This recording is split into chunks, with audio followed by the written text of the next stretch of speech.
시작된 첫 10년 동안은 이방인이 한 사람도 없었습니다. 예수님께서 부활하시고 난 다음에 이제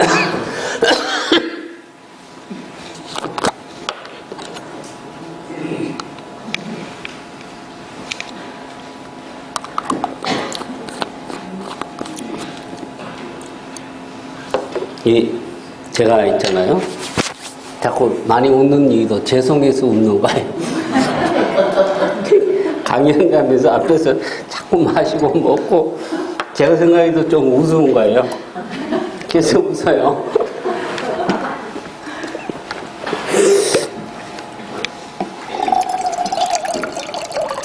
그래서 제가 이제 월요일부터 이번 학기에는 목요일까지 하루도 빠짐없이 계속 강의를 하는데, 그래서 학생들한테 고맙다고 꼭 폐병 환자처럼 캑캑거리는데 잘 들어줘서 감사하고, 그럼에도 불구하고 이렇게 강의를 할 수 있다는 것도 감사하고 그러다고. 그래서 하여튼 제 몸이 제일 좀 약점이 여기 목인데요. 한번 감기가 살짝 지나가나도 막 기침이 계속 나서, 그래서 하여튼 이 기독교의 뿌리가 유대교인데 그 중에서도 바리새파입니다. 이 성경을, 신약 성경을 이렇게 보면 바리새파가 없었더라면, 바리새파의 성경이 없었더라면 신약 성경의 상당 부분을 우리가 내용을 가질 수도 없었고, 바리새파가 없었더라면 기독교의 가장 핵심적인 부활과 영생이 어떤 예수님께서 오셔서 우리에게 부활과 영생과 부활을 주시는 데 있어서 가장 이 브릿지 역할을 한 사람들이 바리새인입니다. 그리고 예수님의 제자들의 대부분이 바리새파와 관련되어 있습니다. 예수님 자신은 또한 아까 우리 랍비에 대해서 말씀드렸는데 예수님 자신은 랍비라고 또 불렸습니다. 그래서 우리가 이 바리새파를 잘 이해하지 못하면 성경의 깊은 내용을 놓칠 수가 있습니다. 헬라적인 안경을 가지고 신약 성경을 볼 때에는 잘못 이해하거나 아니면 정확하지 못하거나 깊이 이해하지 못하는 내용들이 꽤 있습니다. 전부 다 그렇다면 좀 거짓말이지만 상당한 내용들이요. 그러나 감사하게도 4세기 이후로 기독교가 중심이 헬라 기독교로 넘어가게 되면서 우리 교리적인 측면에서 정통 내용이 상당히 또 헬라 기독교에 영향을 입은 것도 사실이에요. 그래서 우리는 유대적 뿌리를 얘기할 때 헬라 기독교는 마치 무슨 적대적인 것처럼 그렇게 오해해서도 안 됩니다. 이 사람 인간이니까 인간이 가진 한계성 때문에 이 유대적인 배경을 헬라 기독교의 이 중요한 분들이 애써 거부한 부분도 있습니다. 그러므로 말미암아 이 성경의 깊은 정확한 내용이 막혀있는 부분도 있지만 또 헬라적인 관점에서 소위 그 굉장히 중요한 이 정통 삼일체 교리로 붙어있어 이런 것들이 확립된 것도 있어요. 그래서 저희가 사람이기 때문에 가진 약점이다 이 정도로 이해하시면 되는데, 우리가 한쪽으로 이렇게 치우치면요 그것이 전부 최고고 다른 것은 또 이렇게 좀 잘못된 것처럼 보는 경향이 있어요. 이제 우리 권 목사님하고도 이렇게 얘기하지만, 자, 우리가 원래 뿌리를 찾아야 된다. 전부 유대인처럼 되어야 되는 것처럼 아마 그렇게 나가는 분들이 있다는 거죠. 그거 비슷한 것 같아요. 자, 그래서 약간 우리가 기독교와 어떤 신약 성경에 이런 뿌리를 찾는 데 있어서 이 상당히 바리새적인 배경을 우리가 이해할 필요가 있다. 바리새하면 굉장히 우리는 거부감을 가집니다. 부정적인 인상을 가집니다. 그런데 실제 바리새인이 없었더라면 신약 성경에 중요한 내용이 없을 수 있고, 그 중에서도 이 부활과 영생과 관련된 내용이라든가 신약 성경에 기록된 내용을 바리새파의 신약 성경의 바리새파의 성경 해석 방식을 이해하지 못하면 오늘 우리가 잘못 이해하는 부분도 있다는 거죠. 이런 측면에서 우리가 좀 이해할 필요가 있다는 것입니다. 워낙 이제 4세기 이후로 교회의 이 주도권이 헬라 기독교로 넘어가게 되면서 하나님께서 유대인들을 버리셨다. 그 증거는 뭐냐면 성전이 파괴된 걸 봐라.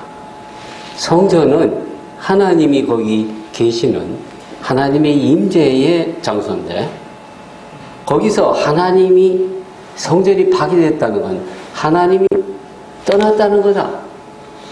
그건 다른 말로 유대인을 버리셨다는 거다. 그래서 하나님께서는 유대교를 버리시고 이제 새롭게 구원의 이 통로로서 교회를 택하셨고, 그래서 이스라엘은 폐해졌고 교회가 새로운 이스라엘이다. 이런 주장을 하게 되면서 소위 대체 신학이 나오게 됩니다. 교회가 이스라엘을 대체했다. 이렇게 되어지면서 모든 것을 헬라적인 이분법적인 사고를 가지고 대하게 됩니다. 그래서 기독교는 선하고 유대교는 악하다. 기독교는 은혜고 유대교는 율법 종교다. 그래서 하나님이 유대인이 악하기 때문에 악한 율법을 주셔서 너희들이 얼마나 이 율법을 지키지 못하는 그것을 보면서 너 자신의 악한 것을 깨달아라고 율법 주셨다. 굉장히 율법을 부정적으로 봤습니다. 그런 관점이 이제 바리새파도 아주 부정적으로, 우리가 이제 바리새파에 대한 이해를 좀 할 필요가 있는데요.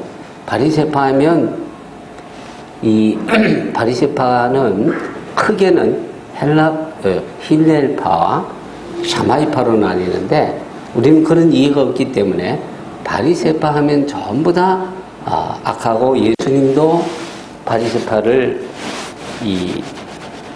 좀 비판하셨기 때문에, 따라서 이걸 전부 유대인 전체로 확대를 해서 예수님께서 바리새파를 비난했고 따라서 유대인 전체를 비난했다, 이런 식으로 가는데요. 예수님께서 바리새파를 이렇게 질책했을 때는 힐렐파를 질책하신 것이 아니고 샤마이파를 질책하신 거예요. 이제 샤마이파는 굉장히 엄격한 사람들입니다. 그래서 이 같은 바리새파 내에서도 서로 비판이 있었는데요. 그 당시에 이 바리새파의 비판의 핵심은 뭐냐면 바리새파 내에서 말만 하고 지키지 않는 그 사람들을 바리새파가 바른 바리새파를 향해서 어떤 내용을 하냐면요, 미시나 소타 3장 5절에 보면 너희는 세상을 병들게 하는 이 그거를 세상을 우리로 하면 뭐예요? 그 염증 나는 걸 뭐라 그래요? 너희는 세상을 병들게 하는 연병이다. 연병. 세상을 병들게 하는 연병이다. 이런 정도로 비난했습니다. 바리새파 내에서는 심각한 이런 토론, 이런 게 있는데 여기에는 이런 내용까지 담겨 있을 정도로 자신들 자체 내에서 바리새파가 다른 바리새파를 비판했듯이 예수님이 동일한 이런 바리새파적인 이런 배경 내에서 지금 비판하고 있다고 생각하시면 돼요. 그래서 메시아닉주 학자 중에서는 심지어 예수님은 바리새파 내에 개혁을 하셨다 이런 말씀을 하시기도 하죠. 바리새파의 이 잘못된 부분들을 지적하는 예수님을 옥스퍼드 대학의 한 교수는 그것은 예수님이 바리새파에 대한 애증 관계를 가진 거다. 애증이라는 단어 아시죠? 애증. 사랑이 증거로, 그죠? 애증. 사랑 애자는 쓰겠는데, 증거라고 할 때는 뭐 이런 자로 쓰든가 잘 모르겠어요. 비슷한 거 모르겠는데. 애증, 증거할 때. 이게 바리새파에 대해서 굉장한, 애정을 가진 것이죠. 기대를. 사두개파도 있고, 에세네파도 있는데, 에세네파는 아예 자기들의 이 종교적인 이상을 생각하면서 속세를 떠났습니다. 사두개파는 이 세상을 굉장히 사랑하는 현실주의자. 왜냐면 자기들은 기득권 세력인데요. 대제사장, 고급 제사장, 지주들, 부유한 상인들로 구성되어 있어서 굉장히 잘 살았습니다. 이 사람들은 성문율법만 믿고 그러면서 부활과 영생도 부인하는 여기서도 기대를 할 수 없고 에세네파도 기대할 수 없는데 바리새파는 부활과 영생을 인정하고 대중들에게 굉장한 영향력을 끼치는 이 사람들.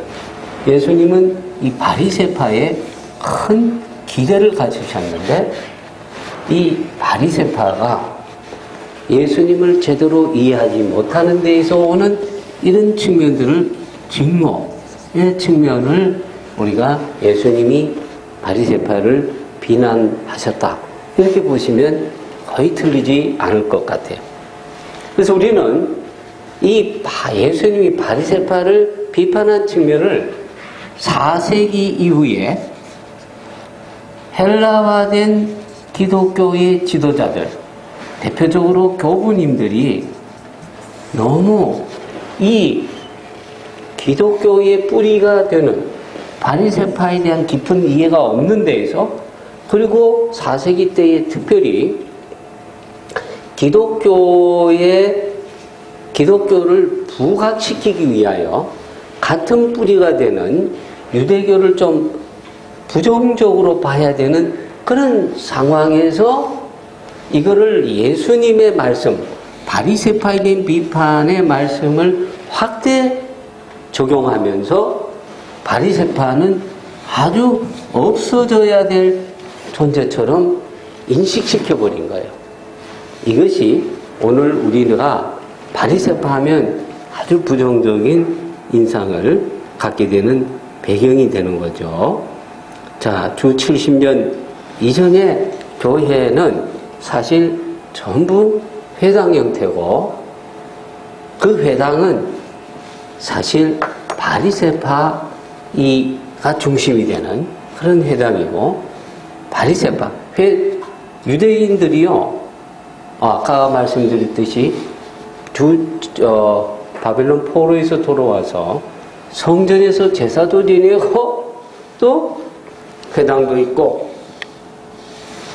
회당에는 사두개파는 한 사람도 없어요. 다 거기에는 서기관, 다시 말해서 랍비가 중심이 되어지는 바리새파 사람들이 모이는 것입니다. 회당, 직접적으로 바리새파와 관계된 것이에요. 이 초기의 교회와 교회의 지도자 전부 유대인이고 그리고 그 뿌리는 전부 바리새파와 관련이 되어 있습니다. 교회의 원형적 이 조직은 전부 회당 타입이었습니다. 아까도 말씀드렸지, 설교자는 다르지 않, 또 이 전도자는 샬리악이라고 불렀습니다. 그 다음에 마귀들하고 해가지고 우리가 예수님께서 내가 작은 소리로 말하면 너는 큰 소리로, 지붕 위에서 큰 소리로 외치라. 그게 뭐냐면요, 설교자가 이렇게 설교를 하면 옆에서 통역을 하는 사람이 있고, 또 조곤조곤 얘기하면 대중에게 큰 소리로 얘기하는 사람이 있는데, 이 사람을 마귀들이라고 불러요. 그것이 바로 예수님이 아까 말씀,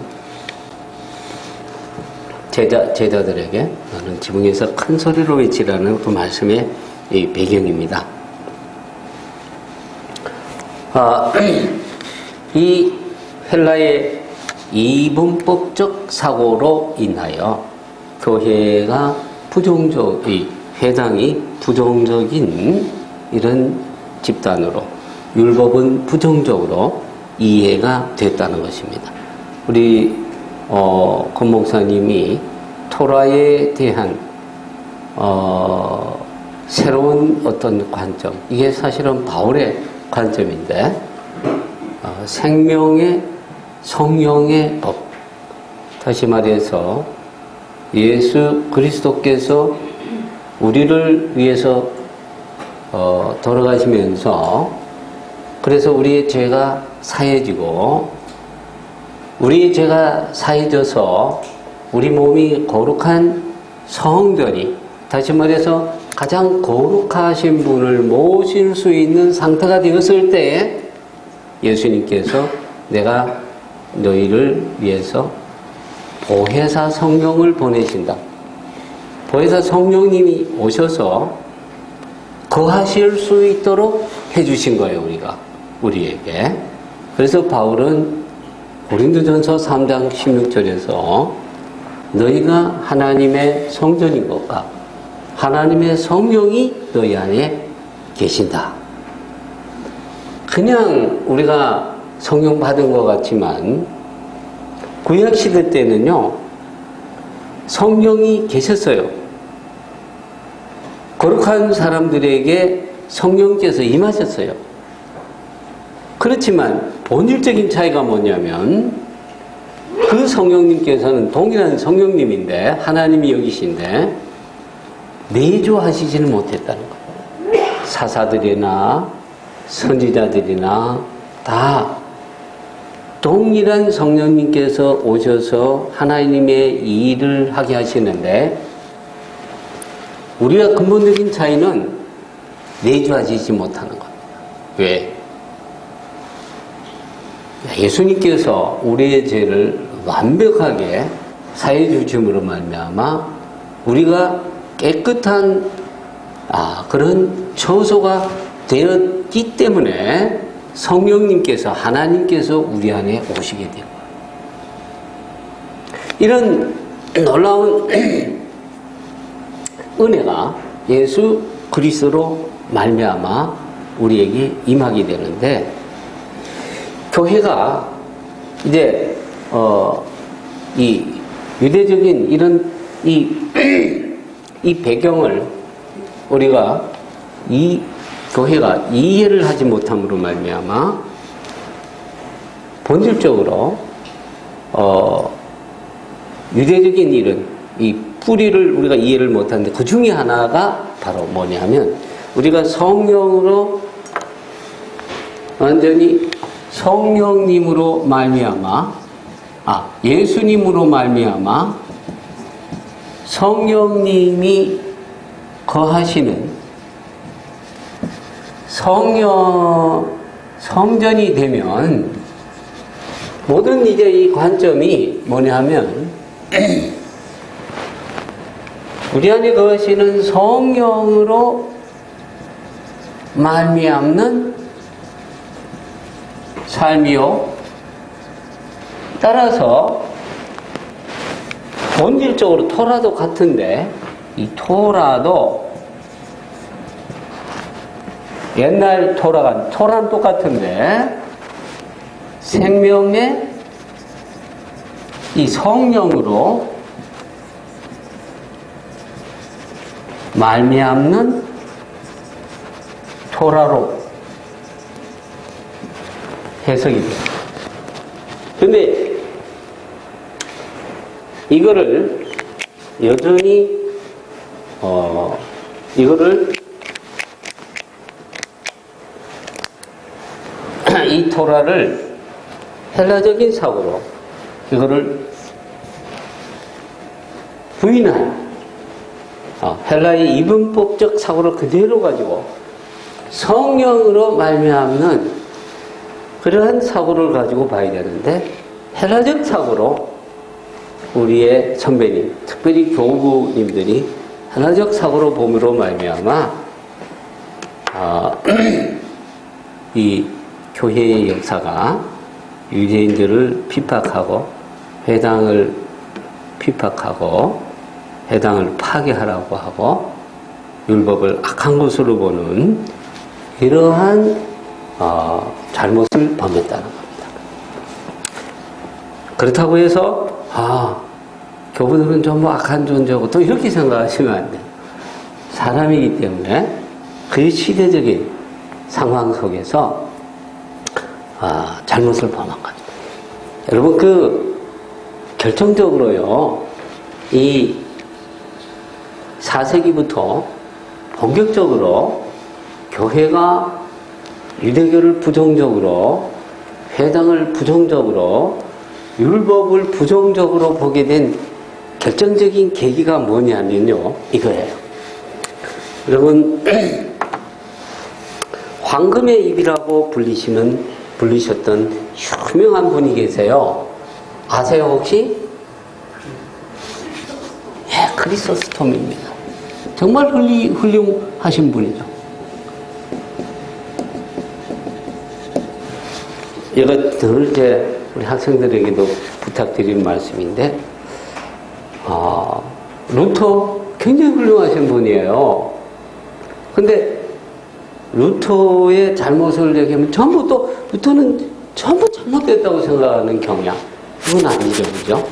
루터가 사람이기 때문에 또 그 이전에 구교의 아들이었기 때문에 한 건데, 루터가 잘한 것까지도 그건 아니라는 거예요. 이거 훌륭한 분이에요. 훌륭한 분인데, 이분이 처음으로 크리스찬이라고 불렸던 안디옥에서 목회를 하신 분이에요.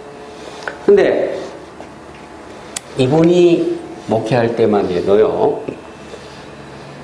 교회의 여러 면이 아직도 미비한 상태에 있었습니다.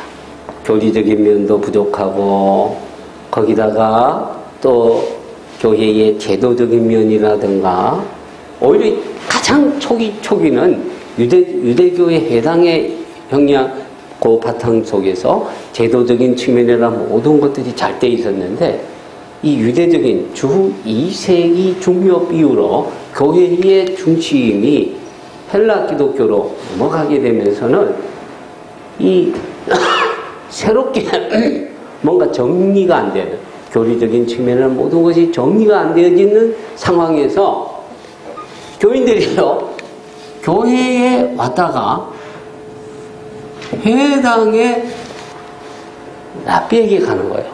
왜냐하면 이 회당의 랍비들은 공부를 굉장히 많이 해요. 공부를 많이 해서 지식이 풍부한 거예요. 말하는 내용이 굉장히 좋은 거예요. 거기다가 회당에는 기도의 형식이나 이런 것이 잘 정비가 되어 있어요. 이미 오랜 역사를 가졌기 때문에. 교회는 일단 유대적인 뿌리를 잘라버렸기 때문에 스스로가 이런 유대 회당에서 모든 것이 나왔는데 잘라버리니까 자체 내에 뭐 없는 거죠.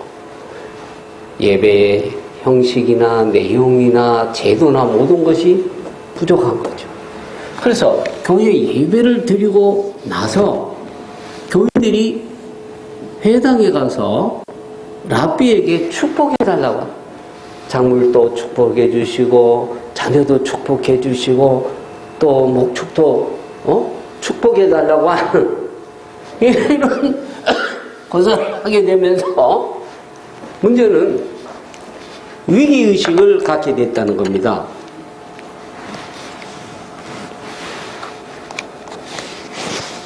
이 위기의식을 갖게 되면서 자연스럽게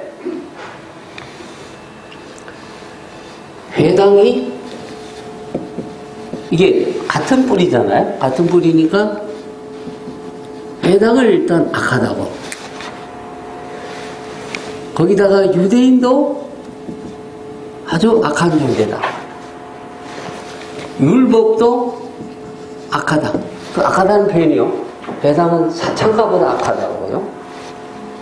유대인은 이 도적 같은 존재이고, 유대인은 심지어 어떤 식으로 표현하냐면, 유대인은 가인과 같은 존재로서 하나님께서 저들이 영원히 저주받도록 방랑하는 존재로 이제 저주받았다. 이 얘기는 아우구스티누스가 어거스틴이 얘기해요. 그 율법도 악하다. 이렇게 교회와 대비하게 되면서 소위 여기서 아까도 말씀드렸던 하나님께서 유대인들을 버리시고 다 회당도 버리시고, 그래서 회당이나 이런 율법 이런 것들을 버리시면서 하나님께서 새로운 이스라엘을 주셨다. 그것이 교회다. 이런 대체주의가 바로 여기서부터 이제 시작이 돼. 그러면서 반유대주의 안티세미티즘이 여기서 나오게 되는 것입니다. 그러다 보니까 성경의 중요한 해석들이 본래 신약성경에 거의 다가 사실 누구에 있어 쓰여졌냐면 바리새파의 영향을 받은 사람들에게 있어, 혹은 바리새인에게 쓰여졌어요. 그러면 신약 성경의 대부분이 바리새인이 쓴 거 아세요? 바울이 바리새인이잖아요. 예. 그러다 보니까 상당히 중요한 내용들을 잘못 해석하거나 잘못 이해한 부분이 있어요. 복음서에도 그렇고요. 그래서 오늘 그런 내용들을 조금씩 이해를 해보도록 하겠습니다. 사실 이런 내용에는 너무나 당연한 얘기인데, 예수님이 랍비라고 그러면 성경이 있음에도 불구하고 그거는 뭐 유대교인데 왜 예수님이 랍비나, 이건 너무나 그러나 당연한 얘기이기 때문에 우리가 성경은 철저히 유대적인 뿌리를 갖고 있다. 그래서 철저히 교회가 유대적이었다는 이 사실을 알지 못하면 우리가 성경을 제대로 이해하지 못한다는 사실이죠. 해당의 구조라든가 이런 것들 우리가 너무 잘 아는 내용인데요. 이런 내용은 사실 이 해당이 예루살렘에 얼마나 많이 있었냐면은요, 예루살렘에 한 394개 내지 480개의 예루살렘 회당이 있었어요. 그 중에 하나는 예루살렘 경내에 있었고요. 그래서 모든 삶의 이 바탕이 유대인들에게는 회당이었고, 이것이 그대로 초대교회의 회당의 구조가 연결이 됐다는 것입니다. 그래서 랍비는 그대로 회당의 어떤 주인으로서, 요즘도 메시아닉 주 교회에서는 목사님이라고 부르지 아니하고 랍비라고 부르니도 여기 있죠. 물론인데 대표적으로 나가서 이제 목사님이라고 우리가 불러주고 하지만은 오히려 이런 유대적 배경에서 메시아닉 주의 이 목사님들을 랍비라고 부르는 그것이 좀 더 보편적이라는 것을 알 수가 있습니다. 그래서 말씀이 주어진 이 통로가 사실상 유대적 배경 속에서 이루어지고 있다 하는 것입니다. 여러분 잘 아시는 얘기로 우리 마태복음 9장에 보면 이 혈루병 앓는 여인이 이 예수님 옷을 만진 얘기 여러분 잘 아십니다. 이 얘기를 잘 알고 여러분들이 왜 그 여인이 특별히 예수님 옷을 만졌는가 이 내용도 아마 여러분 아시는 분도 많으실 거예요. 네, 오늘 이런 내용을 잠깐 아시는 얘기지만 좀 보면 먼저 이 옷술 이 자체가 유대인의 율법 그 자체를 상징하고 있다는 것입니다. 무슨 말씀이냐 하면은 이 옷술 이것을 히브리어로 찌찌트라고 불러요. 찌찌트라고 부르는데 이 찌찌트를 한번 분석을 해보면 이 찌찌트가 곧 율법을 나타낸다고 하는 거예요. 토라. 히브리어는 다 글자마다 숫자의 값이 있습니다. 찌찌트라고 할 때 짜딕 바브, 짜딕 바브, 탑으로 되어 있는데요. 자, 이 짜딕은 숫자 값이 몇이냐 하면 숫자 값이 90입니다. 유도는 10이에요. 이것도 90이고 10이고 타브는 400입니다. 400 더하기 10 더하기 90 더하기 10 더하기 90은 600이 돼요. 그럼 13은 어디서 나오냐면요.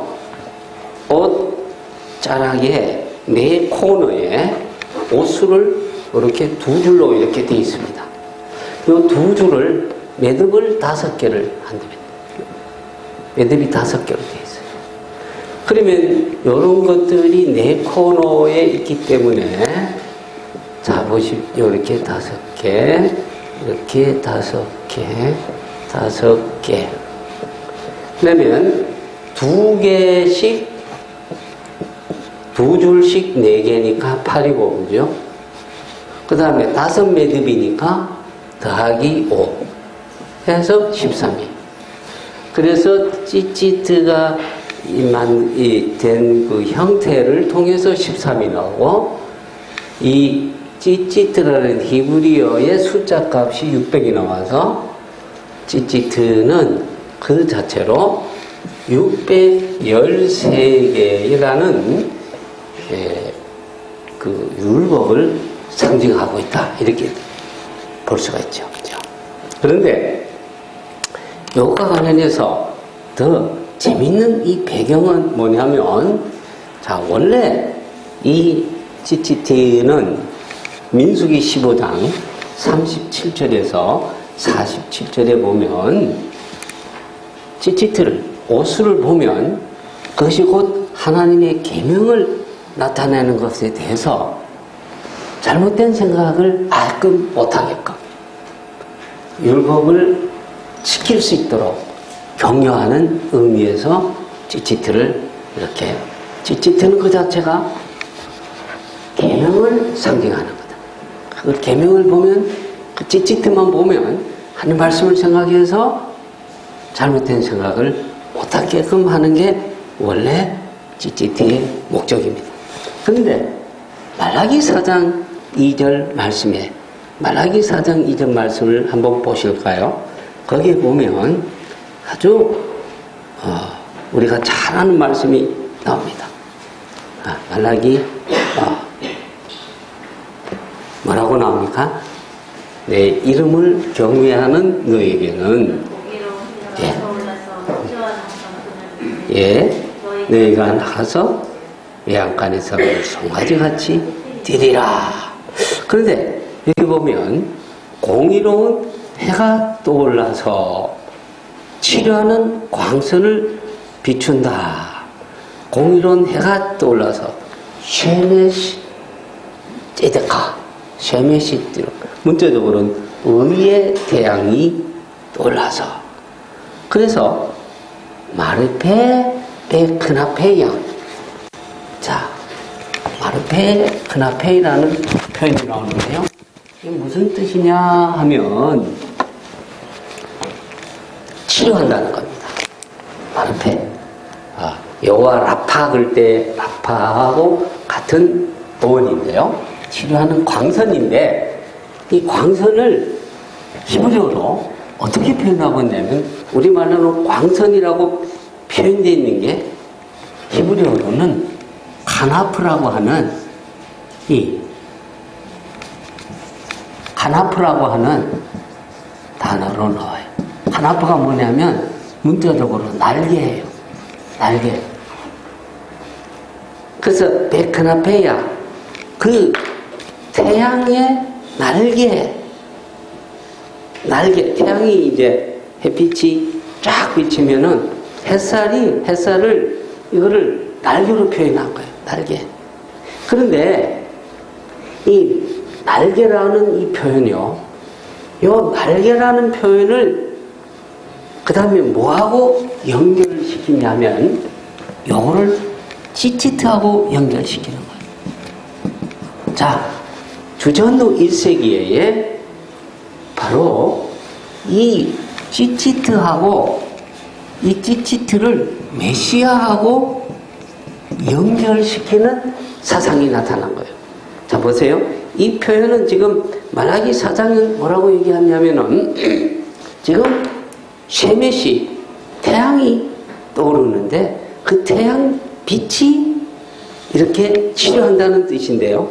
태양 빛이 치료하는 뜻인데 이 빛을 뭐라고 표현하니까 빛을 카나프 날개로 표현한 거예요. 그런데 지금 이 말라기 4장 2절의 이 표현이 이 본문이 메시아 관련 본문이에요. 메시아 관련 본문인데 따라서 메시아가 오게 되면 그분이 있고 계시는 곳곳에 달려있는 이 찌치트가 가만 보면 날개처럼 보이는 거예요. 이 날개처럼 보이는 이것이 결국은 이 찌치트가 날개로 그리고 이 찌치트 날개 여기에 지금 말라기 4장과 연결해서 치료하는 능력이 어디에 있다고 여기게 되냐면 찌치트에 특별히 메시아가 있고 있는 곳곳에 달려있는 이 찌치트에 치료하는 능력이 여기에 있다 이렇게 생각한 거예요. 바로 이것이 바로 이 혈루병 앓는 12의 혈루병 앓는 여인의 믿음에 있었기 때문에 이것을 잡을 때에 혈루병이 낫게 되었다고 하는 것입니다. 바로 이런 이 배경이 구약적인 배경과 유대적인 배경이 함께 연결이 돼서 우리가 마태복음 9장 20절 이하에 있는 혈루병 앓는 여인이 옷자락을 만지게 돼. 우리 발 성경에는 옷자락으로 되어 있는데 정확하게는 그게 바로 찌찌트라고 하는 것이죠. 우리가 유대적인 이런 배경과 관련해서 또 하나 우리가 좀 생각해 볼 것이 뭐냐면은 예수님은 어떻게 이렇게 보면 부모를 공경하라고 하는 이 말씀을 좀 부인한 듯한 본문을 대하게 돼요. 왜냐하면 예수님을 따르는 제자가 어느 날 선생님 제가 부친 장례식에 좀 다녀오겠습니다. 그러면 예수님이 그래 그럼 갔다 오라 이랬으면 좋을 텐데 말씀하시기를 죽은 자들은 죽은 자로 장사하게 하고 너는 그냥 날 따라. 야 이것은 사계명인 부모를 공경하라는 말씀을 예수님은 어긴 것이 아니냐. 아무리 예수님께서 그 사에게 바쁘다 하실지라도 제자들에게 먼저 본을 보여야 할 텐데 어떻게 이 제자가 아버님 장례식에 좀 다녀오겠다 그러는데 그렇게 매정한 말씀을 하시가. 참된 신앙인이라면 부모와 자식까지도 보내야 하는가. 뭐 이런 갈등을 겪게 하는 이런 본문이 아닐 수가 없습니다. 근데 우리가 이제 유대인의 이 장례의 문화라든가 이런 것들을 뿌리를 좀 이해를 해야 이 본문을 제대로 이해할 수 있다는 겁니다. 먼저 이 본문을 이해하려면요, 유대인은 2번 장례를 짓는다는 것과 또 예수님께서 하신 말씀 중에는 그 당시에 잘못된 속죄관이 있었다는 이 배경을 좀 알아야 됩니다. 유대인은요, 죽으면 먼저 이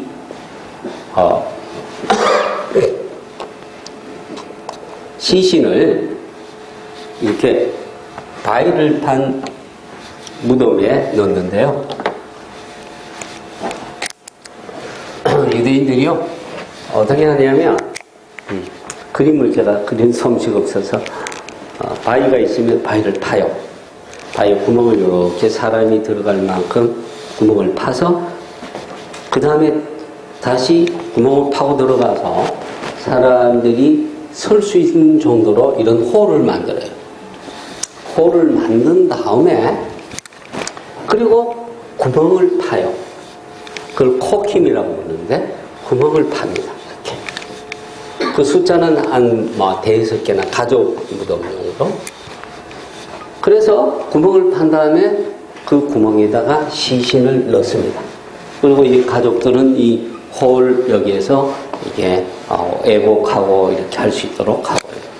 그리고 나서는 이 무덤의 문을 이렇게 닫아두는 거죠. 그리고 나서 한 1년 정도 지나면 이 구멍에 놓은 시신이 썩는 거죠. 그죠?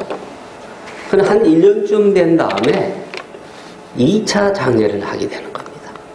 2차 장례. 1차 장례에는 이렇게 시신을 넣어두는 거고요. 그래서 가족들이 모여서 애복하고 이렇게 하고 1년 정도 지난 다음에는 이 뼈만 다시 추려가지고 다시 낙골당에 넣는 겁니다. 이걸 2차 장례. 지금 이 제자는 뭐냐면 2차 장례를 내냐. 아버지가 돌아가신 다음에 아마 예수님을 쫓는 제자가 되었을 거예요.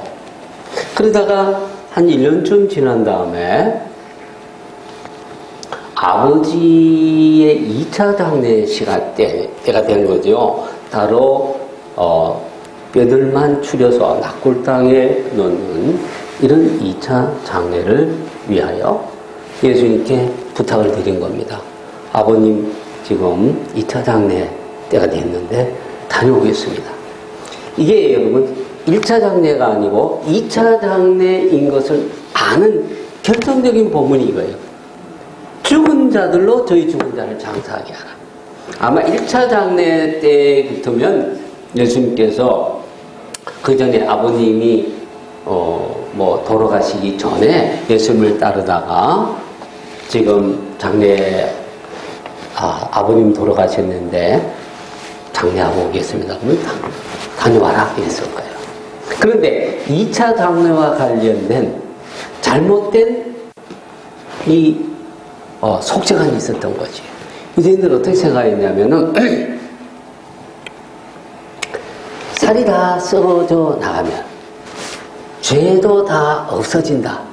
이런 생각을 하죠. 잘못된 속죄 사상이 있었던 것입니다. 그래서 바로 죽은 자들로 저희 죽은 자를 장사하게 해라. 이 말의 배경 속에서는 바로 이제 2차 장례를 통해서 유대인들의 이 잘못된 속죄관과 잘못된 이 영생관을 지금 꾸짖어주고 계신 거죠.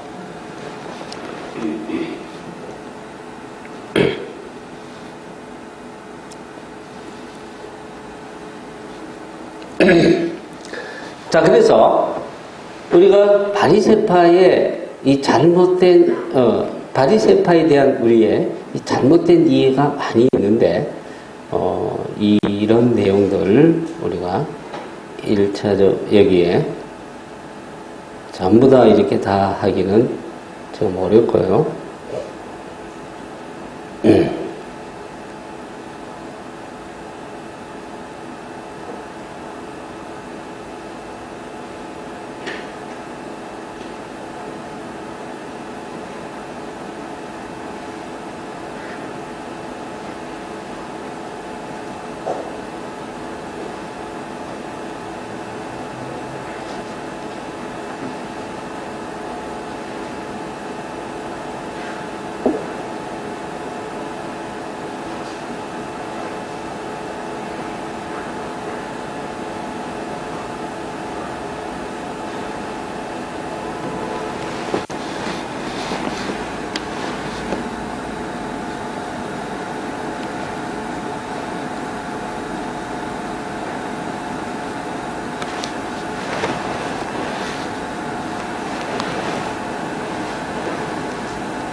자, 우리 비유에서 그러면 하나 여러분들 유대적 배경과 관련된 우리 비유를 이해하는 데 있어서 중요한 내용을 한번 생각해 보겠습니다.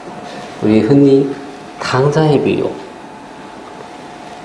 누가복음 15장 11절 이하에 여러분 잘 아시는 자비로운 아버지가 있고 두 아들이 있습니다. 이 두 아들이 두 아들에 대한 이 비유를 우리는 작은 아들은 어떤 기독교적인 관점에서 기독교와 관련된 측면으로, 그리고 큰 아들은 유대교를 상징하는 걸로 그렇게 많이 이야기를 하죠. 자, 그런데 여기에서 이 본문에서 우리가 놓치고 있는 부분이 뭐냐 하면, 지금 작은 아들이 아버지여 재산 중에서 내게 돌아올 분깃을 내게 주소서.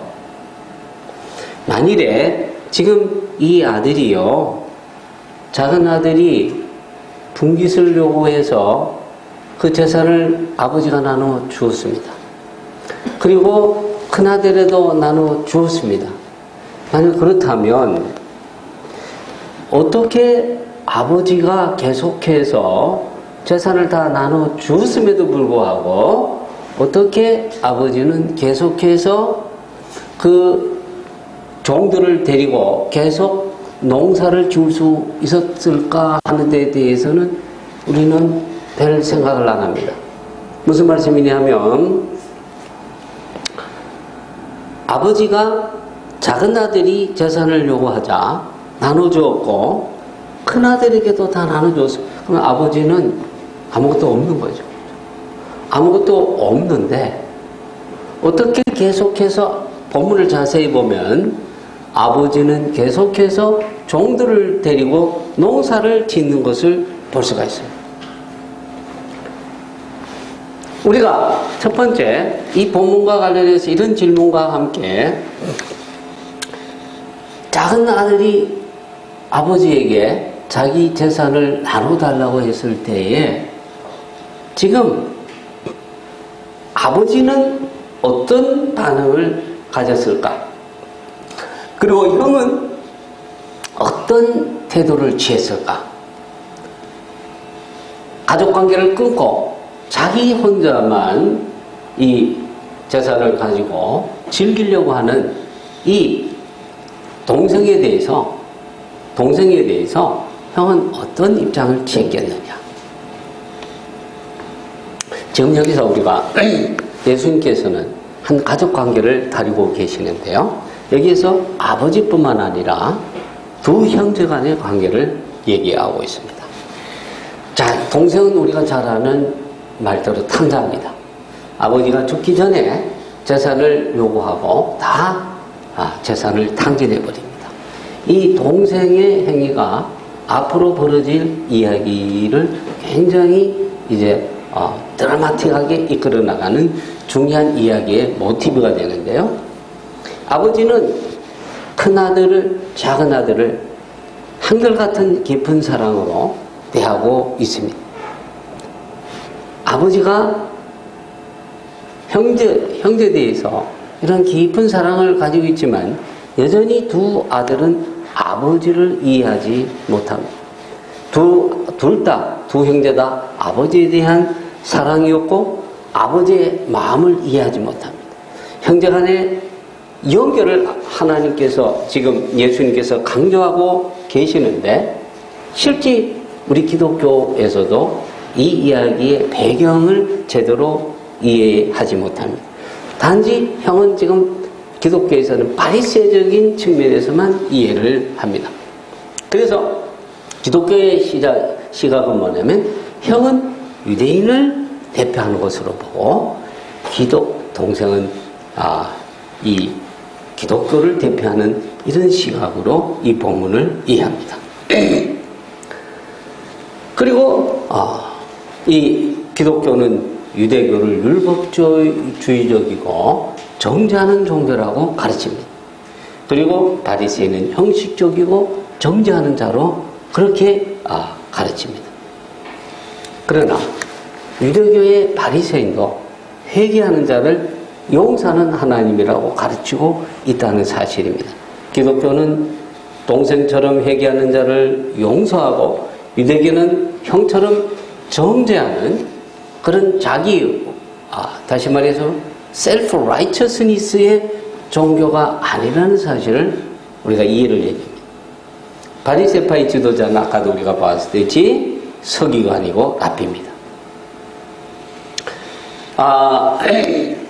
랍비들이 가르치는 가르침 중에 이런 게 있습니다. 이 회개를 받을 귀에 비유해서요, 작은 발걸음만 디디면 하나님께서는 받아주신다고 그렇게 가르칩니다. 랍비 요세라는 분이 이렇게 얘기합니다. 나를 향하여 마음을 열어라. 나를 위해서 바늘기만한 구멍을 만들어라. 그러면 내가 병사를 가득 실은 마차들이 지나가고 성을 포위한 공성태들이 지나갈 수 있을 만큼 큰 구멍을 만들겠다. 다시 말해서 우리 마음을 열어서 하나님께 작은 회개를 하면 하나님 큰 은혜를 베푸시겠다. 이런 뜻입니다. 유대교는 정죄하고 비판하고 자기 의로 가득 차고 바리새인과 같은 이러한 율법 종교라고 그렇게 우리가 가르치는데 지금 예수님은 탕자의 비유에서 바리새인들처럼 첫 발을 내디디면 용서한다. 하나님은 용서하시고 큰 기회를 주신다는 것을 지금 말씀하고 있습니다. 먼저 이 본문을 이해하기 위하여서 우리가 유대인의 상속법을 좀 이해를 해야 됩니다. 아까 우리가 보았듯이 아버지가 만일 두 아들에게 재산을 다 줘버렸다면 우리가 법원에서 보면 아버지가 여전히 종들을 데리고 종들에게 그러잖아요. 종들에게 뭐냐면 소를 잡고 그리고 잡으라고 종들에게 내 아들에게 신발을 신기라고 그러잖아요. 재산을 다 줬다는데 어떻게 여전히 농사를 짓고 있느냐? 종들을 데리고 있느냐? 이게 유대 상속법을 이해할 수 있어야 되는데요. 미시나 바바 바트라에 보면 8장에 유대 상속법을 기록하고 있습니다. 이 상속법에 따르면은 아버지가 죽기 전에 스스로 유산을 자식에게 상속해 줄 수 있다고 합니다. 그러나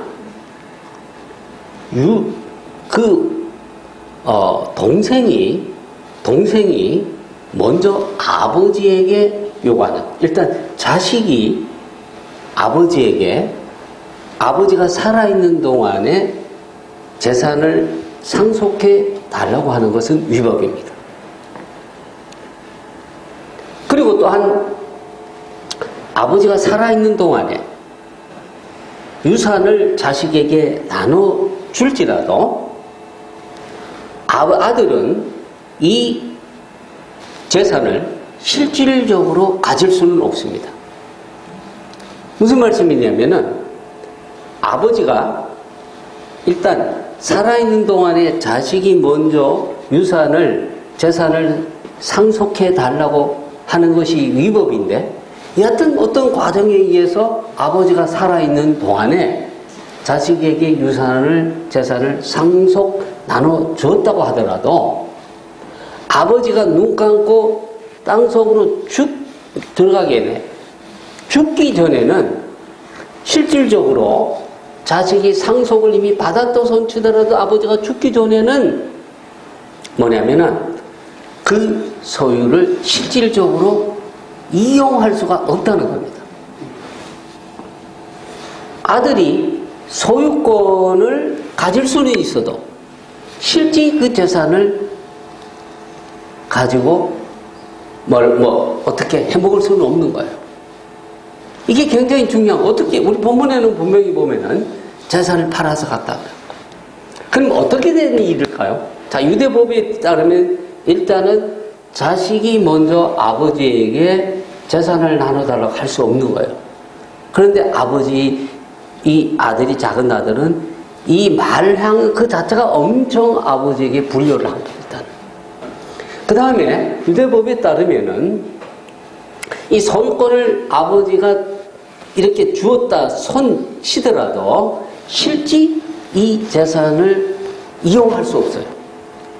그런데 분명히 오늘 본문은 뭐냐면 이 재산을 가지고 어떻게 돈을 몽땅 가지고 갔다고 돼 있어요.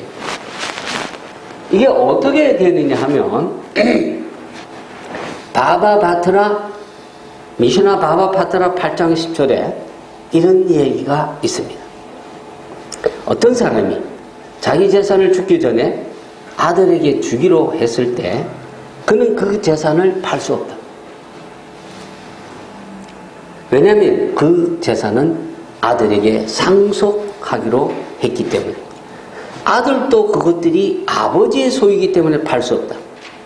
만일 그의 아버지가 그것들을 팔았다면 그것들은 아버지가 죽을 때야 진정으로 팔린 것이 된다. 만일 아들이 그 재산을 팔았다면 매수자는 그 아버지가 죽을 때까지는 구매한 물건에 대해서 권리를 주장하지 못하게 된다. 따라서 아버지가 아들 것이라도 떼어진 들판의 소출을 추수해서 임의대로 원하는 사람에게 줄 수 있고, 아버지의 자신의 것으로 거두고 남겨둔 것만 안을 것이 된다. 그게 이제 미시나 바바바트라 8장 10절에 있는 내용을 요거를 해석한 거예요. 요걸 풀이하면 이런 겁니다. 이게 어떻게 되냐면 자, 아버지가 어떤 경우에 의해서 아들에게 재산을 지금 상속해 주었습니다. 그러면 이 아버지는 이 재산을 자기가 또 마음대로 하지 못해요. 그렇다고 해서 아들도 이 재산을 자기가 마음대로 하지 못해요. 아버지가 죽을 때까지는 마음대로 하지 못해요. 왜냐하면 아버지는 아들에게 이거를 재산을 줬지만은, 그러나 이 재산을 아직까지 아버지가 살아있을 동안에는 안 돼요.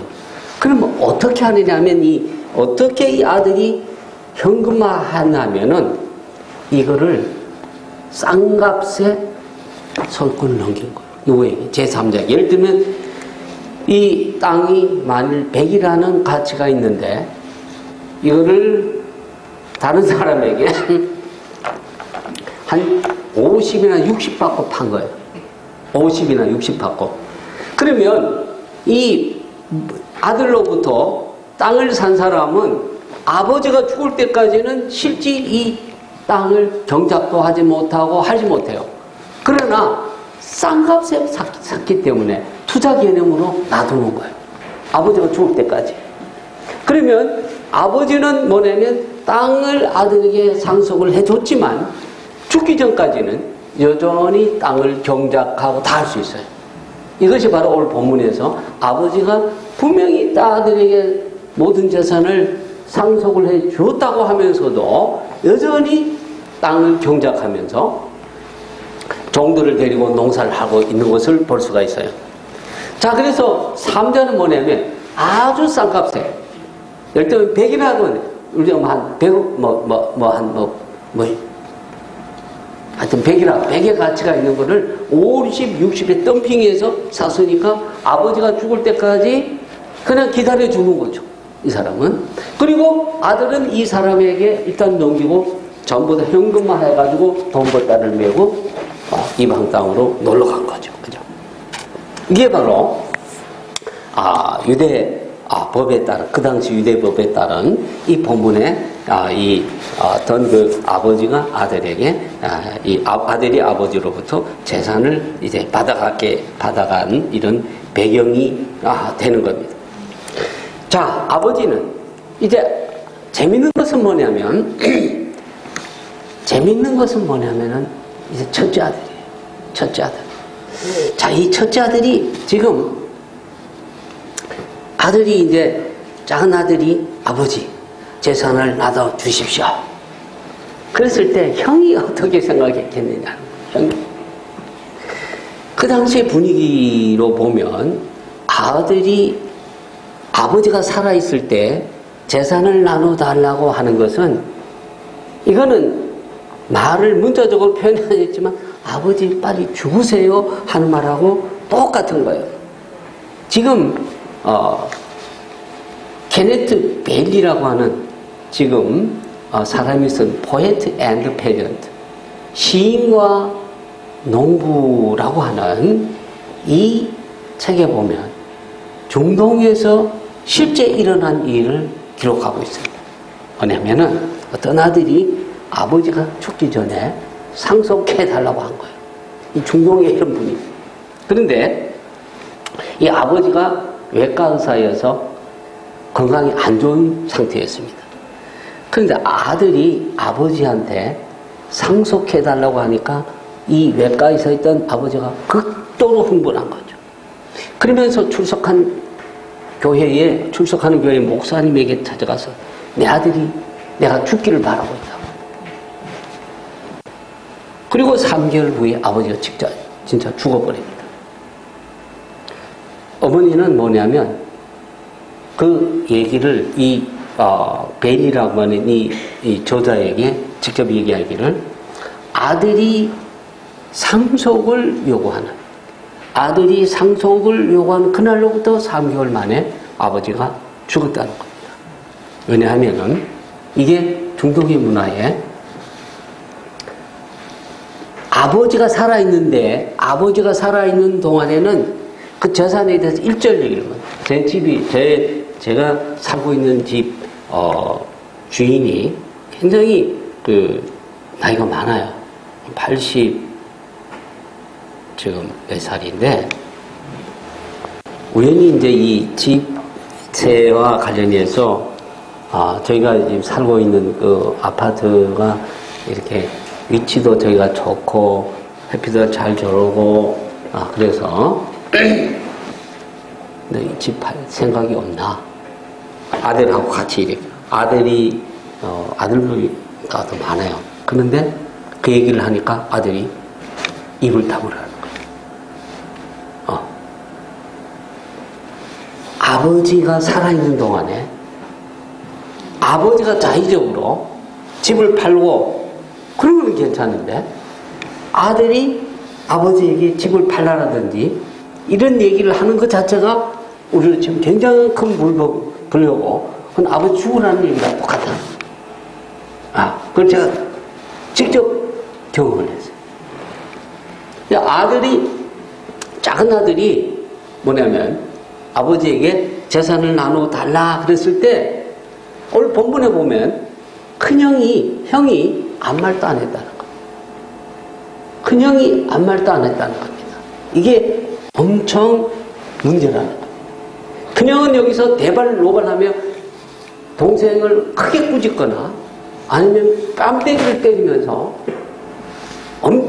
엄중히 동생을 나무라고 했대요.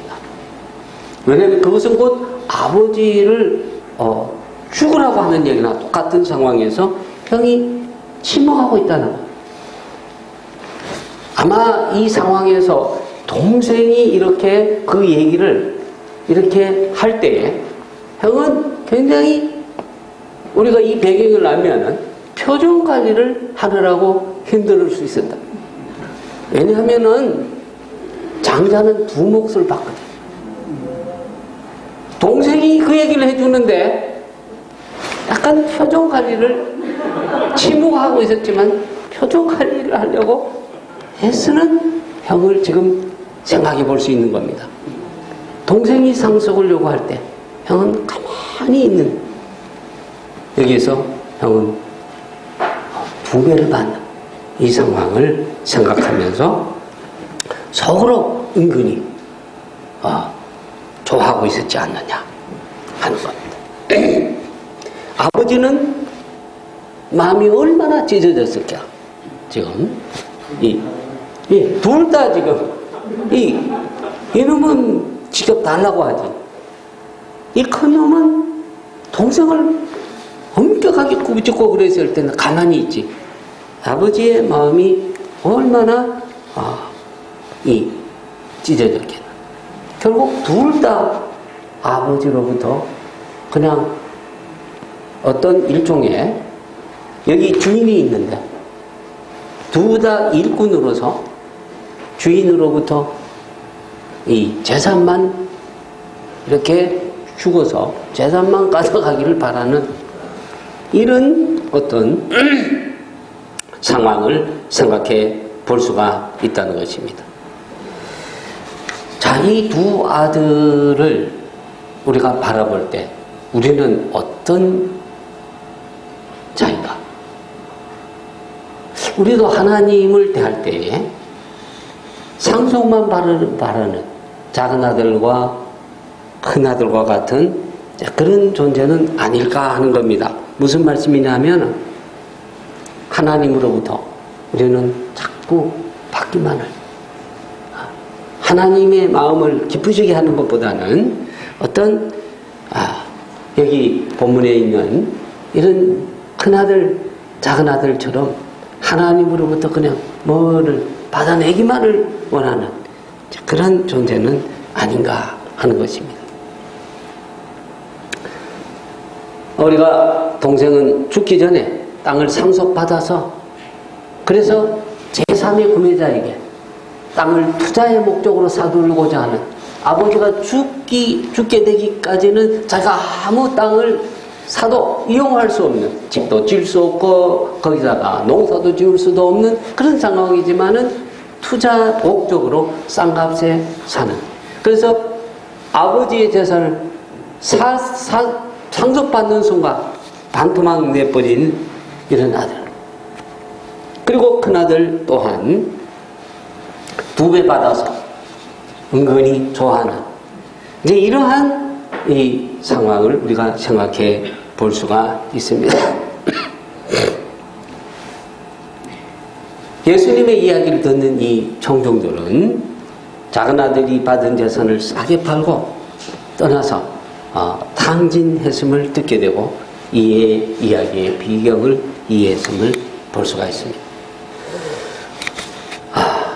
작은 아들은 아버지 재산의 3분의 1을 상속을 했습니다. 이 가정에는 2 아들만 있어서 큰 아들이 3분의 1을 받고 작은 아들은 3분의 2를 상속합니다. 작은 아들은 재산을 탕진하고 기근이 든 곳에서 돼지를 키웁니다. 돼지는 부정한 동물이죠. 그 돼지 먹이를 구걸하게 되고, 그리고 결국은 아버지에게로 돌아가서 아버지에게 다시금 이 용서를 구하게 되는 이런 이제 상황이 되어집니다. 여기서 보면은 누가복음 15장 18절을 보면 내가 아버지에게 돌아가리라.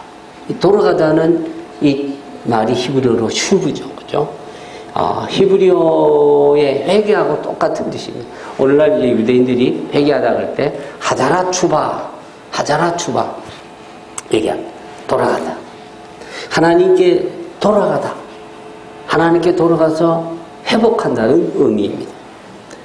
그래서 아들은 같은 타락일로 같은 길을 슉 되돌아서 아버지에게 돌아옵니다. 이 아들이 돌아왔지만은 아버지는 여전히 자기를 버리고 자기를 배반하고 어떤 의미에서는 자기가 죽기를 바랐던 그 아들을 아버지는 여전히 깊은 사랑으로 사랑해 주는 것을 볼 수가 있습니다. 맨발로 아들을 받아들입니다. 그리고 아들에게 종들로 하여금 신발을 신기라고 합니다. 여러분, 이 고대 근동에서 신발을 신는 자와 신지 않는 자의 차는 종과 자유인의 차이입니다. 예수님께 우리가 모세가 떨기나무에 이 임재에 계시는 하나님을 만납니다. 그때 하나님이 모세에게 뭐라고 얘기합니까? 신을 벗으라. 너는 나의 종이라는 뜻입니다. 고대 근동에서 종은 신발을 신지 못했습니다. 아들이 돌아왔을 때는 그가 종으로서 맨발로 왔다는 것이 무슨 의미면 나는 아버지의 종이라는, 나는 아버지가 나를 품꾼의 하나로 여겨줬으면 좋겠다는 뜻에서 맨발로 왔다는 겁니다. 그랬을 때 아버지는 너는 나의 아들이지 품꾼의 하나, 종이 아니다는 뜻에서 그 품꾼들에게 아들에게 신발을 시켜라고 하는 것을 볼 수가 있습니다. 아버지는 여전히 아들을 그 사랑으로 품고 계시는 것을 볼 수가 있습니다. 그런데 아들은 아버지를 자기 고용주로 생각하고 있는 것을 볼 수가 있습니다. 아버지의 사랑으로 이 탕자는 가족의 한 구성원으로 받아들이게 되고 자신의 지위를 회복하게 되는 것을 볼 수가 있습니다. 이전에 아버지를 금전적 관계로, 그래서 아버지를 아버지로 보는 것이 아니라 아버지를 돈주로 이렇게 생각하는데, 아버지는 아들을 아들로, 결코 품꾼의 하나가 아니라 아버지로 아들로 인식하고 새 옷을 입히고 또 반지를 끼우라 그러는데, 이 반지는 아들의 지위를 회복시켜주는 말하고 신을 신김으로 말미암아 아들을 온전히 회복해 주시는 것을 볼 수가 있습니다. 근데 이 문제는 큰아들입니다. 큰아들도 아버지를 고용주로 여기고 있습니다. 고용주와 고용인의 관계는 필요의 관계입니다. 고용주는 고용인의 노동력을 필요로 하고, 고용인은 고용주로부터 돈을 필요로 합니다. 그리고 이 관계는 충성도에 따르다. 열심히 일하면 돈을 더 많이 받고 그렇습니다. 충성되게 일하는 고용인은 품삯을 더 많이 받거나 칭찬을 듣지만, 그렇지 않으면 벌을 받거나 쫓겨나게 되는 거죠. 결론적으로 큰아들은, 작은 아들이 아버지로부터 재산을 요구할 때에 엄격하게 동생을 질책했어야 했습니다. 그리고 동생이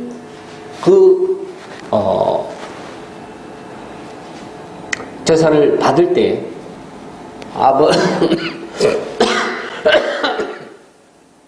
자신은 그것을 거절해서 했습니다. 그런데 동생이 제사를 상속받을 때 본인도 재산을 상속했습니다. 자, 동생이 돌아왔을 때 큰아들의 큰아들은 여전히 아버지의 마음을 이해하지 못합니다. 아버지가 함께 지금 이 동생이 돌아온 것을 기뻐하며 같이 즐거워하자 할 때 그 모든 것을 거절합니다. 그는 아마도 아버지의 마음을 이해하지 못하고 지금 아마도 그 말 어기에서 말 어기는 그 당시에서는 하나의 어떤 법정과 같은 것입니다. 이스라엘 백성들은 말 어기나 아니면은 성문 어기가 재판정입니다. 우리가 룻기에서도 볼 수도 있고요. 그래서 그곳에서 왕이나 아니면 왕이 세운 재판관이나 아니면 동네 장로들이 모여서 중요한 이 문제들을, 법적인 문제들을 결정하는 곳이 말럭인데요. 아마도 지금 아버지의 말씀을 따라서 집에 들어가서 지금 벌어지고 있는 이 작은 아들 이 돌아온 것을 기뻐하는 이 잔치에 참여하지 아니하고 지금 마을 어귀에 가서 자기 이야기를 지금 늘어놓을 수 있습니다. 이럴 수 있냐고. 난 지금 이렇게 동생은 아버지 재산을 탕진하고 왔는데 어떻게 그 아들을 지금 이렇게 한상 차려서 온 잔치를 베풀고 나는 하루도 쉼 없이 충성스럽게 지금 일했는데 어떻게 그가 나에게는 송아지 한 마리도 잡아주지 않느냐고 그렇게 하소연하면서 일종의 아버지를 정죄하는 이 악한 일종의 문자적인 표현을 안 쓸지라도 아버지는 공정하지 못한 고용주로 이렇게 얘기하고 있었을 수 있습니다. 이 큰아들은 여전히 사랑 많은 아버지, 그 아버지의 마음을 이해하지 못한다는 것입니다. 30절에 보면 형이 이렇게 합니다. 창기와 함께 먹어버렸다. 창기와 함께, 이 동생이 창기와 함께 먹어버렸다고 얘기합니다. 이 형의 마음 상태를 들여다보면은 가족 간의 사랑을 조금 더 찾아볼 수 없음을 볼 수가 있습니다. 자, 이 상황에서 지금 이제는 누가 진정한 어떤 의미에서 누가 진짜 잃어버린 아들이냐. 큰아들이 아버지를 이해하지 못함으로 말미암아 큰아들이 잃어버린 아들이 되어지고 있음을 볼 수가 있습니다. 우리는 이렇게 이문법적으로 작은 아들은 지금 기독교와 비교하고 큰아들은 유대교와 비교를 하는데요. 지금 두 아들 모두가 하나님을 일종의 이 아버지를 일종의 이 금전적 관계에서 고용주로 생각하고 자기는 고용인으로 생각하는 이런 관계. 그래서 아버지의 참사랑을 이해하지 못하는 이런 모습을 볼 수가 있습니다. 그래서 아버지에 대한 참사랑을 이해하는 그러한 내용으로 지금 말하고 있다는 거죠. 우리가 또 하나 지금 유대적 배경에서 성경을 이해해야 되는 중요한 내용 중에 하나가 우리가 잘 알고 있는 선한 사마리아 비유, 누가복음 10장에 나오고 있습니다. 이 비유를 어떻게 이해해야 하느냐. 자, 이 비유의 중요한 핵심은 뭐냐면 이 율법사가 어떻게 해야 영생을 얻겠습니까? 어떻게 해야 영생을 얻겠습니까? 그러자 예수님이 역질문을 하죠. 도리 질문하면서. 자, 율법에 무엇이라 기록되어 있느냐? 네가 율법을 어떻게 읽느냐? 그러자 이제 이 율법사가 얘기하기를 내 하나님을 사랑하고 내 이웃을 내 자신과 같이 사랑하라 했습니다. 잘 대답했구나. 이를 행하라. 그러면서 예수님이 하신 질문이 자 그러면 그러자 이 젊은 율법사가 다시 묻습니다. 그러면 그러면서 이제 예수님께서 내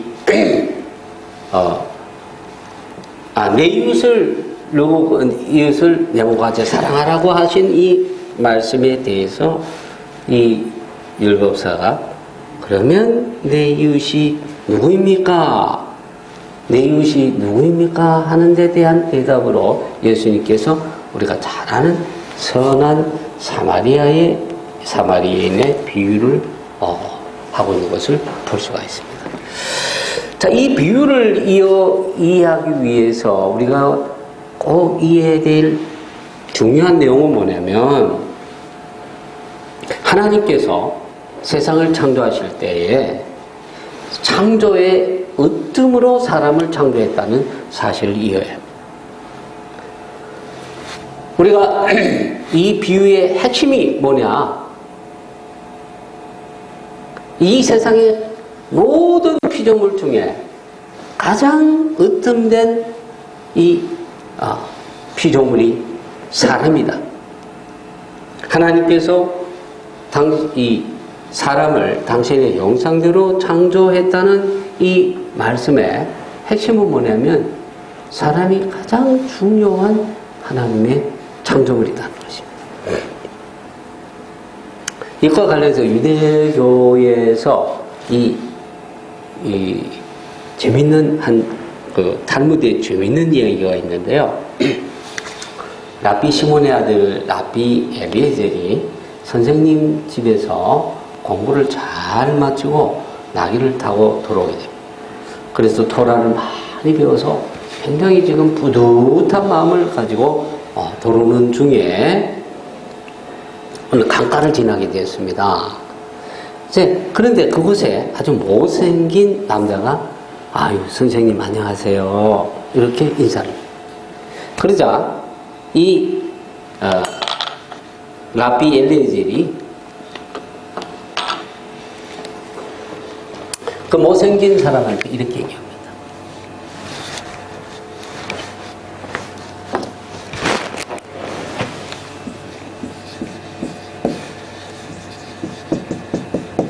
라카, 요게 이제 라카가 아람어인데요.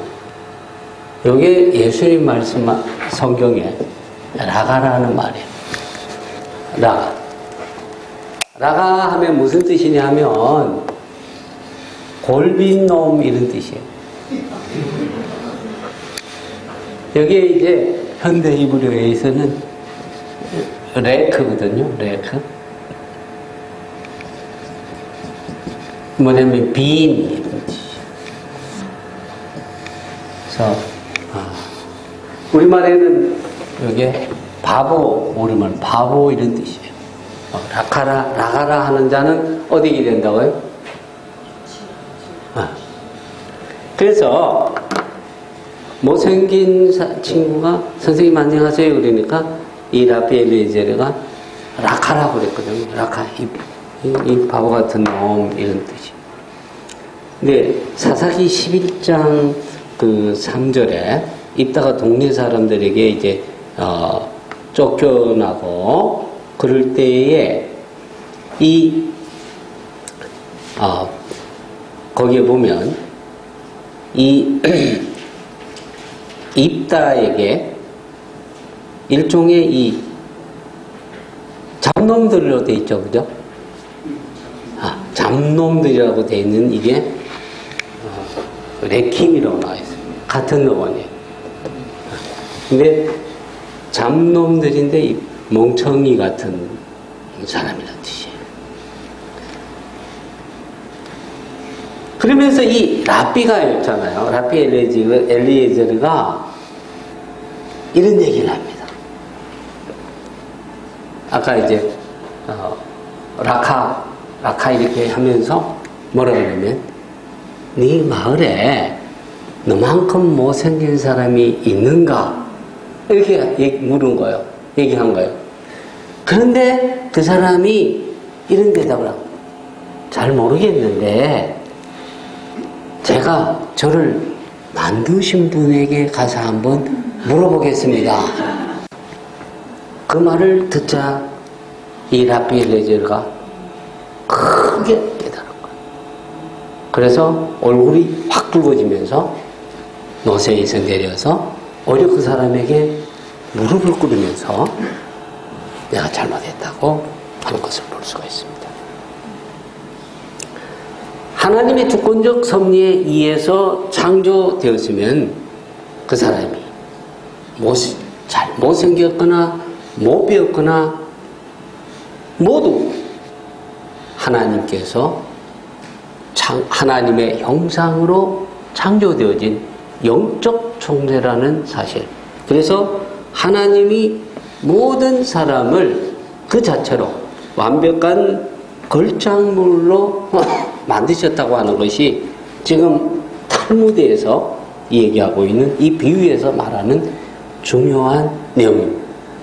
외모나 아니면 배움이나 아니면 지위나 그 모든 것을 떠나서 하나님은 모든 사람을 당신의 형상대로, 다시 말해서 걸작품으로 만드셨다고 하는 것이 이 탈무드에서 가르치고 있는 중요한 가르침이라는 것입니다. 자, 이제 이 젊은 율법학자가 강도 만난 사람이 누구인지 이제 예수님이 그 말씀하신 비유에서 이 강도 만난 사람의 이웃이 누구인가? 강도 만난 사람이 이웃이 누구? 강도 만난 사람이 이웃이 누구인가? 이 젊은 율법학자에게 예수님이 묻습니다. 만일 지금 우리에게 예수님께서 이 강도 만난 이 비유를 얘기하시면서 자, 누가 지금 이 강도 만난 자의 이웃이냐고 그렇게 물을 때에 우리가 어떻게 대답하겠어요? 율법학자는 이렇게 대답합니다. 자비를 베푼 자이다. 자비를 베푼 자가 이웃입니다. 이렇게 이제 대답을 하는데요. 이 히브리어로 이웃이라고 한다면 이 뜻이 라인데요. 히브리어로 이웃은 라인데 가까이 있는 사람이라는 뜻입니다. 가까이 있는 사람이라는 뜻입니다. 가까이 있는 사람은 친구이며 적이 될 수가 없다는 거죠. 자, 그런데 지금 이 예수님이 말씀하신 이야기에서 선한 사마리아인이라고 우리가 사마리아인인데 우리는 거기 앞에서 굿을 더 붙여서 굿 사마리아인, 선한 사마리아인이라고 말합니다. 그런데 이 예수님 당시에 사마리아인은 이웃이 아니었습니다. 유대인들에게 있어서 가장 큰 이 일종의 악한 사람은 누구냐면은 특별히 바리새인들이 이 유대인들에게 가장 큰 영향력을 끼치고 있었다고 그랬는데요.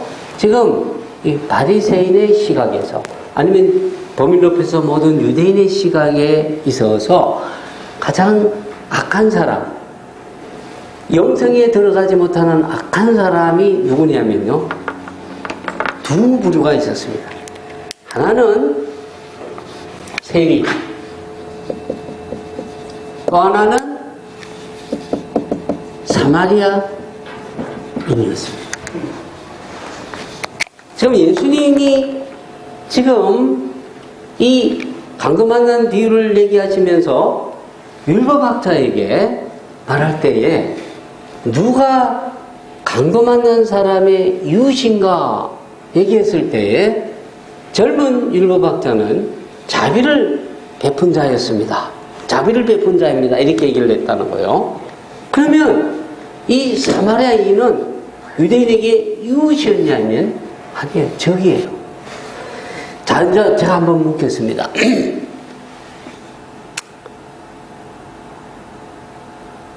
사마리아인은 유대인일까요? 이방인일까요?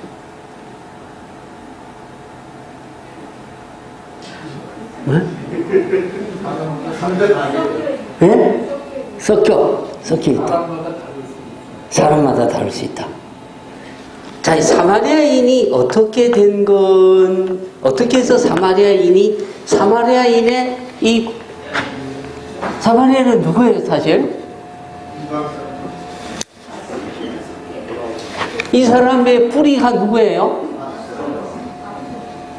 북이스라엘 사람이에요. 그죠? 주전 722년에 북왕국이 아시리아에 망하면서 북왕국 사람들의 운명이 세 갈래로 나눕니다. 한 지도자격 사람들은 아시리아의 포로로 잡혀가고요. 일부는 그래도 내 동족이 낫겠거니 하고 남유다로 피난 온 사람이고, 많은 무리가 여기에 미지동이 백성들은 북이스라엘에 남아 있었습니다. 이럴 때에 아시리아 제국에 있던 사람들을 여기다가 이주를 시켰어요. 남아있던 북왕국 사람들하고 혼혈된 사람이 바로 누구냐? 바로 사마리아인이 된 겁니다. 뿌리는 북이스라엘 사람이에요. 그죠? 자, 그러면 두 번째 질문. 예수님은 사마리아인을 이방인으로 여겼을까요? 유대인으로 보았을까요?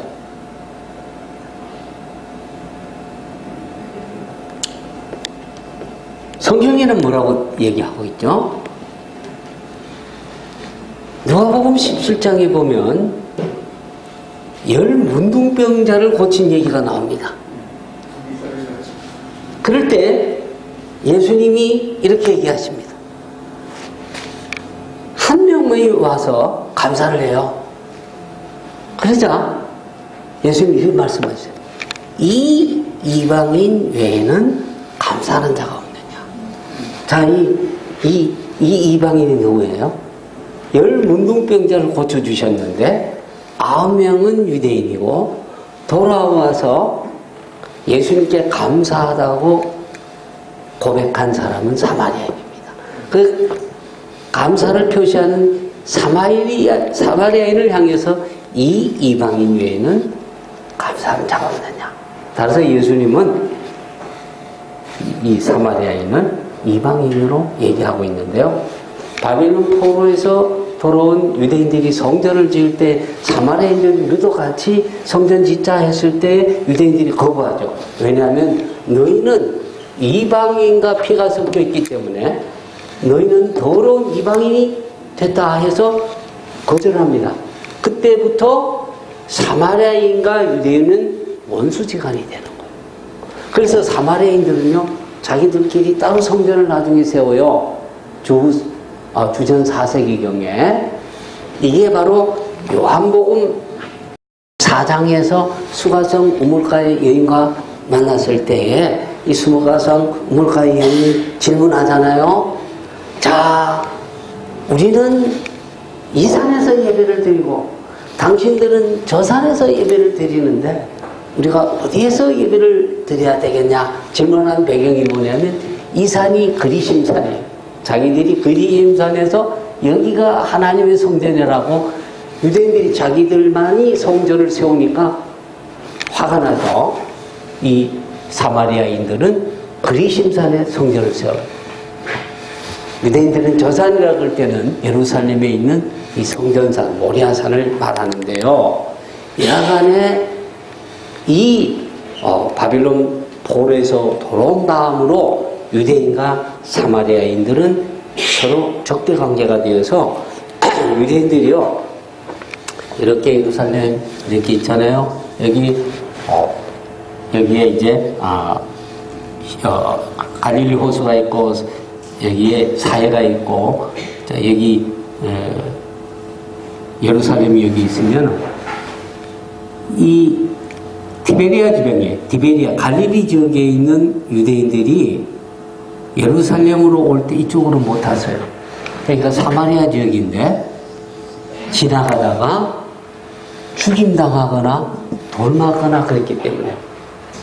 그런데 예수님은 특별히 딱 한 번, 성경에 의하면 딱 한 번 이 사마리아 지경으로 통과를 하신 적이 있어요. 그 외에는 이렇게 해서, 여기가 베레아 지역인데요. 베레아 지역을 거쳐서 이렇게 여리고를 통해서, 그리고 이렇게 여리고를 통해서 예루살렘으로 가신 거예요. 여하튼 유대인과 사마리아인들은 이런 적대 관계에 있었다는 겁니다. 예수님도 바로 사마리아인을 이방인으로 여겼습니다. 자, 우리가 본문을 이렇게 자세히 다시 보게 되면 이 비유에서 레위인과 제사장은 사마리아인처럼 왜 자비를 베풀지 않았느냐, 다시 말해서 왜 강도 만난 사람을 도와주지 아니했느냐 하는 것입니다. 왜 제사장과 레위인은 강도 만난 자를 보고 그냥 지나쳤을까요? 왜 그랬을까요?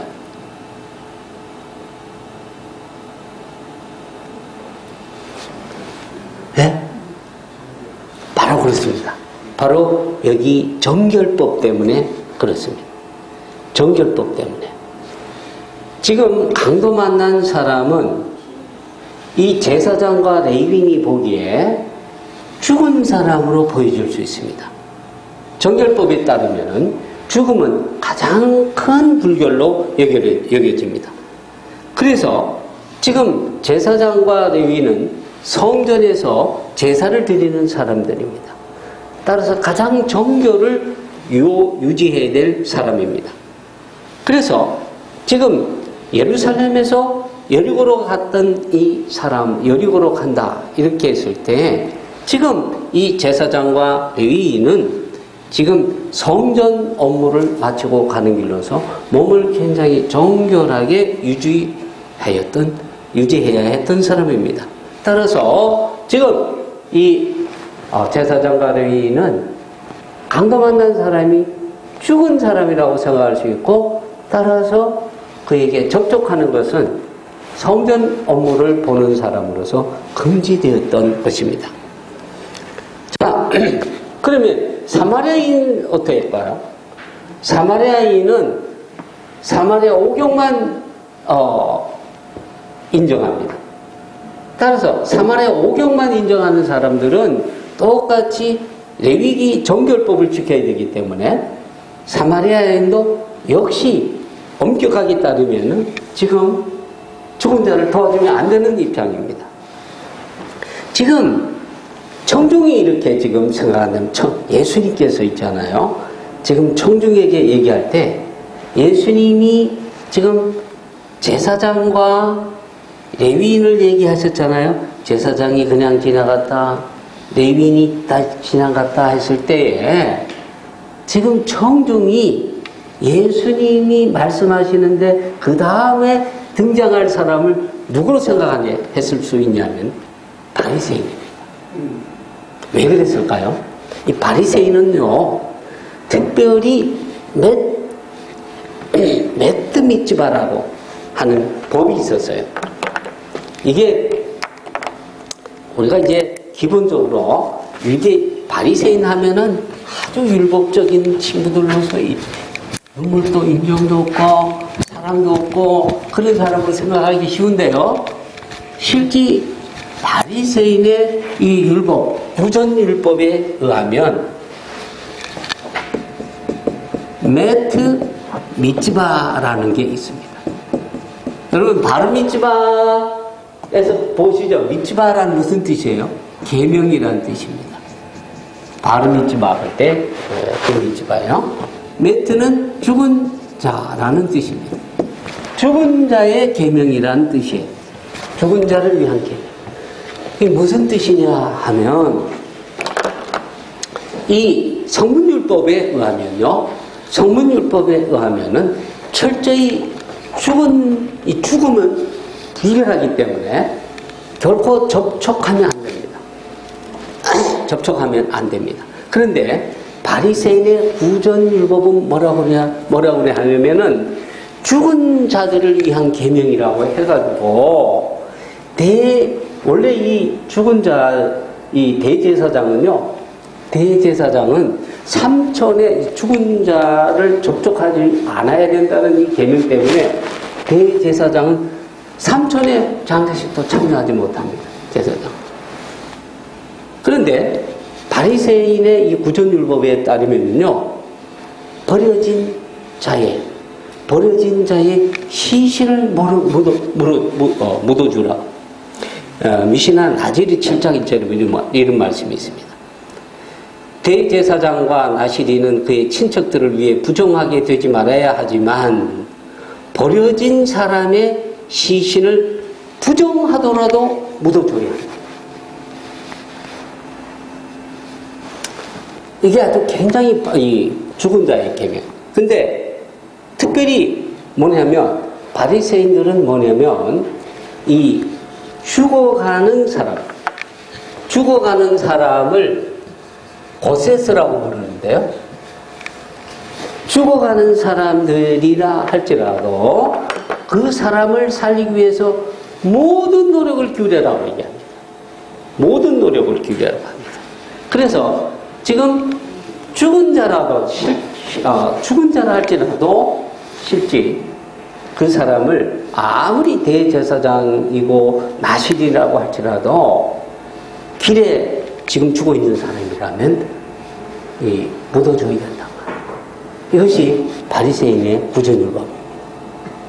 특별히 죽어가는 사람이 있다면 이 사람을 위해서 모든 노력을 기울여서 이 사람을 살리도록 해야 한다는 것이 바리새인의 구전율법입니다. 자, 이제 청중이 제사장이 그냥 지나갔죠. 레위인이 그냥 지나갔죠. 자, 그러면 이 청중은 바리새파의 영향을 받고 있는 사람들입니다. 아, 그래. 제사장이나 바리새인들은 지금 사두개파에 속한 사람들이고 저 사람들은 성문율법만 믿기 때문에 제사장의 성결법, 제사장의 정결법에 따라서 그래, 저 사람들은 강도 만난 사람을 죽은 자로 취급해서 그냥 지나가는 것이 당연하지. 아, 이제 예수님께서 저 강도 만난 사람을 구해주는 사람이 바리새인이라고 얘기하시게 되겠지? 라고 기대를 하고 있는데 바리새인을 얘기하는 것이 아니라 누구? 사마리아인을 얘기하신다는 거. 사마리아인을. 자, 그러면 이 사마리아인도 역시 뭐냐면 모세 오경만, 사마리아 오경만 믿기 때문에 원칙적으로는 이 사람도 이 강도 만난 사람과 접촉해서는 안 되는 거예요.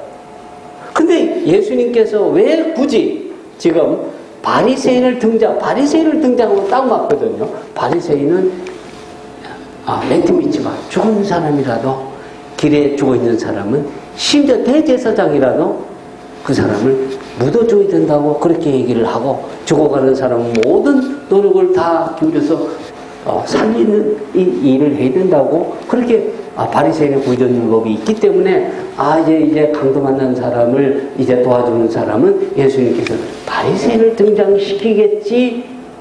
지금 청중은 그렇게 기대하고 있는데 그게 아니라 예수님은 사마리아인을 등장시킨다는 겁니다. 사마리아인은 원칙적으로 이 사람을 도와줄 수 없는 사람인데 사마리아인도. 그럼 왜 예수님께서는 여기에 사마리아인을 등장시키냐는 것입니다. 본질적으로 사마리아인은 이 죽어가는 강도 만난 사람, 이 사람은 유대인입니다. 이 사람의 이웃이 될 수 없는 거예요. 그죠? 왜냐면 이 사마리아 사람은 유대인과 지금 적대 관계, 적의 관계에 있는 사람이라는 겁니다. 그런데 지금 예수님은 적이 이웃이 될 수 있는 상황을 만드는 것입니다. 실제 여기에서 도움을 주면 적도 이웃이 된다고 하는 이 상황을 예수님께서 말씀하시는 거예요. 예수님이 마태복음 5장 43절에서 원수를 사랑하라는 이 마태복음 5장 43절의 이 말씀과 연결이 되어지는 것을 볼 수가 있어요. 자, 그러면 누가 강도 만난 자의 이웃이 되겠는가? 예수님이 이렇게 질문하시는데 우리가 이웃을 어떻게 정리할 수 있는가? 이웃은 뭐예요? 도움을 주는 사람이다. 자비를 베푸는 사람이다. 도움을 줄 수 있다면 적이라도 이웃이 될 수 있다는 것입니다. 적이라도 지금 사마리아인은 유대인과 적대 관계, 적의 관계에 있지만 적이라도 도움을 주면 이웃이 된다는 것을 말하는 것입니다. 예수님은 지금 청중들에게 이웃이란 적이라도 도움을 주는 사람이다. 이것을 말씀하고 있는 거죠.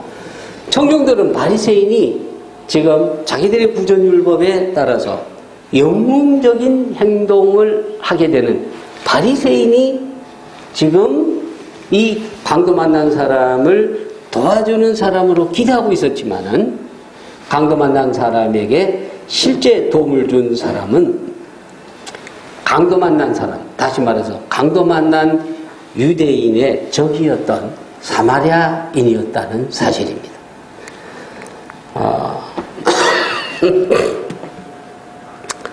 오늘 시간이 새로 이렇게 오시는 분들이 아마 다음 강의를 위해서 오시는 것 같아요.